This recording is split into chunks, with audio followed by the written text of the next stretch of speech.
Before we dive into the code, I want to change Django's default setup on the user model front. Doing so will save us a lot of trouble. And in fact, you should be doing something like this on any new Django project. The problem is that if you want to make any changes to the user model on your website, you have to take control of that model and you have to begin actually changing that code within your project. But that means that you're going to change the various systems that are pointing at Django's user model to now point it at your own user model.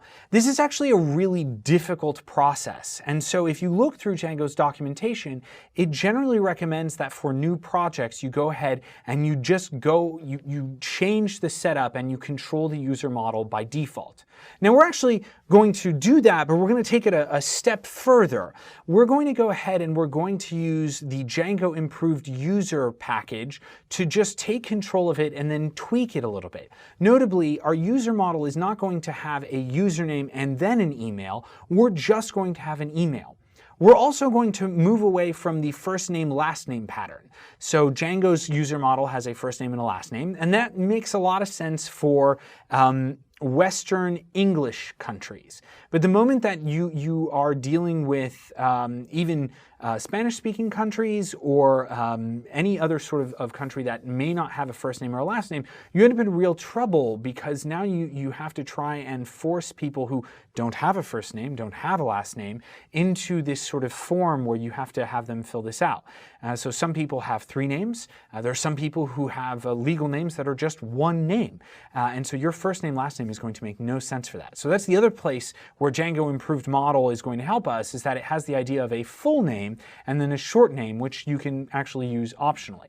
Now, caveat and full disclosure, I am one of the original authors of Django Improved User, as well as the current maintainer of Django Improved User. So the fact that I am using Django Improved User makes a lot of sense. But whether you want to use Django Improved User is somewhat up to you.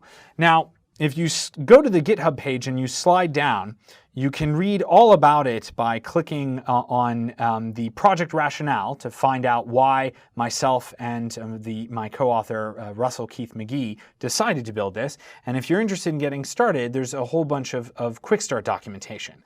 The thing about the quick start documentation is it boils down into the changes that we're about to do on our own project. So I've gone ahead and created a new app called User, and I've gone into Settings, and I've added the new User app into our installed apps, pointing it at the user config in apps.py. I've then installed Improved User, and I've gone ahead and pulled from the model mixins on the Improved User the abstract user, and I've created a user that we can now fully control and by inheriting abstract user in our own project. And I've just taken the liberty of going ahead and adding a dunder stir with self-email as a quick demonstration of the fact that you can begin to customize this. You could add fields.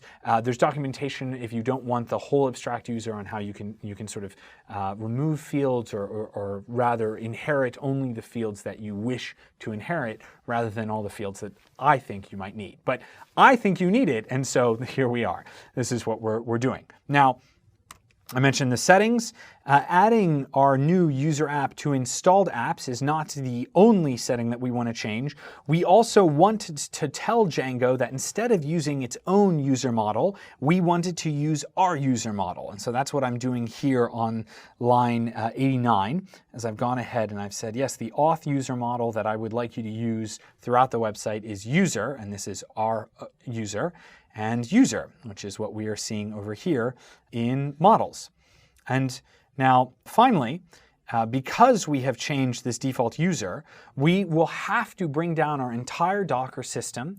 We will have to recreate it and recreate any of the data that we had previously used with the, for instance, the Jupyter Notebook that generates data for us. And we'll have to recreate any users that we might want to use on the site.